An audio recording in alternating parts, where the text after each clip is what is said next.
تحذير من فيروس انتشر في مدرسة بالمريوطية. فيروس خطير بيطلق عليه HFMD.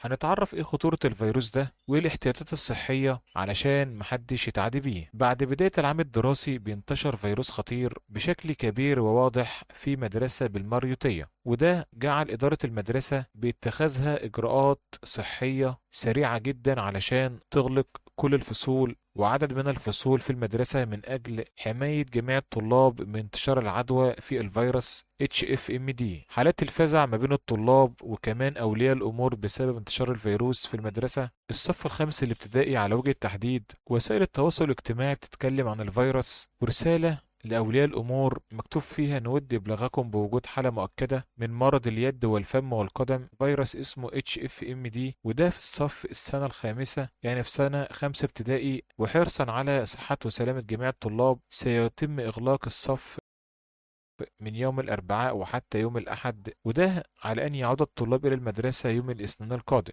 وخلال هذه الفترة بيتم تعقيم الصف بالكامل لضمان عدم وجود أي فيروسات تصيب الطلاب. الطلاب تم تشخيصهم رسميا بالمرض، يمكنهم العودة فقط بعد التأكد من الشفاء بالكامل، وكمان بيتم التواصل مع أولياء أمورهم بشكل مباشر. ولكن ما هو فيروس HFMD؟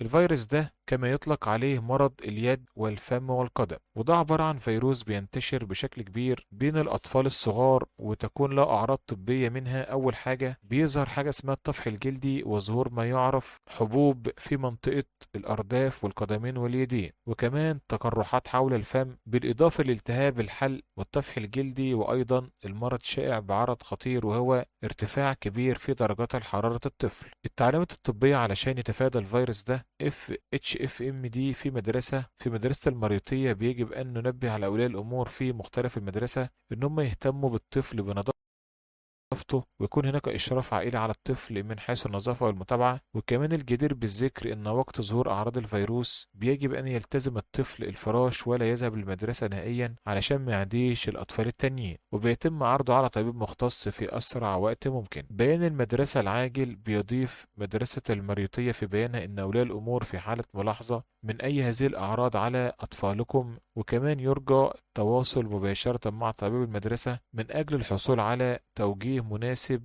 وشكرا لتعاونكم معنا في الحفاظ على صحة وسلامة مجتمعنا المدرسي. وده بيان المدرسة اللي بيتكلم عن الفيروس. وبكده هنكون اتكلمنا عن الفيروس اللي انتشر في الفترة الأخيرة في المريوطية، وبيحذر من انتشاره الكثير من أولياء الأمور وعلى مواقع التواصل الاجتماعي. وربنا يحفظ الجميع من شر الأمراض وكل أطفالنا. ولو عندك أي تعليق أو أي حاجة عايز تقولها اكتبها لنا أسفل الفيديو، ولا تنسوا الاشتراك في القناة علشان يوصل لكم كل الأخبار الحديثة والجديدة. تحذير من فيروس انتشر في مدرسة بالمريوطية. فيروس خطير بيطلق عليه HFMD.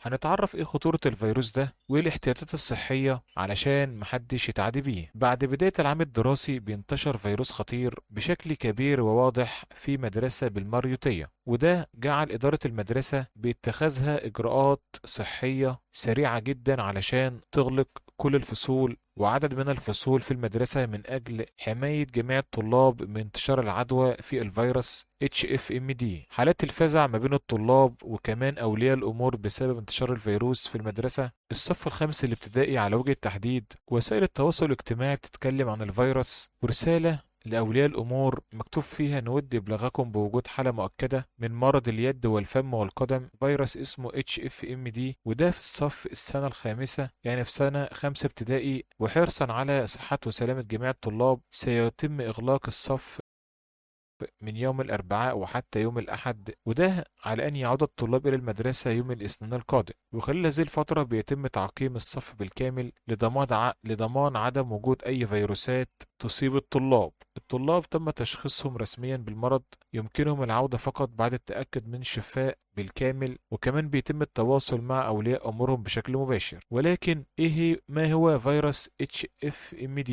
الفيروس ده كما يطلق عليه مرض اليد والفم والقدم، وده عبارة عن فيروس بينتشر بشكل كبير بين الأطفال الصغار، وتكون له أعراض طبية. منها أول حاجة بيظهر حاجة اسمها الطفح الجلدي وظهور ما يعرف حبوب في منطقة الأرداف الأرداف والقدمين واليدين، وكمان تقرحات حول الفم، بالإضافة لالتهاب الحلق والطفح الجلدي، وأيضا المرض شائع بعرض خطير وهو ارتفاع كبير في درجات حرارة الطفل. التعليمات الطبية علشان يتفادى الفيروس ده HFMD في مدرسة المريوطية، بيجب أن ننبه على أولياء الأمور في مختلف المدرسة إن هم يهتموا بالطفل بنظافته، ويكون هناك إشراف عائلي على الطفل من حيث النظافة والمتابعة. وكمان الجدير بالذكر إن وقت ظهور أعراض الفيروس بيجب أن يلتزم الطفل الفراش ولا يذهب للمدرسة نهائيا علشان ما يعديش الأطفال التانيين، وبيتم عرضه على طبيب مختص في أسرع وقت ممكن. بيان المدرسة العاجل بيضيف مدرسة المريوطية في بيانها إن أولياء الأمور في حالة ملاحظة من أي هذه الأعراض على أطفالكم، وكمان يرجى التواصل مباشرة مع طبيب المدرسة من أجل الحصول على توجيه مناسب.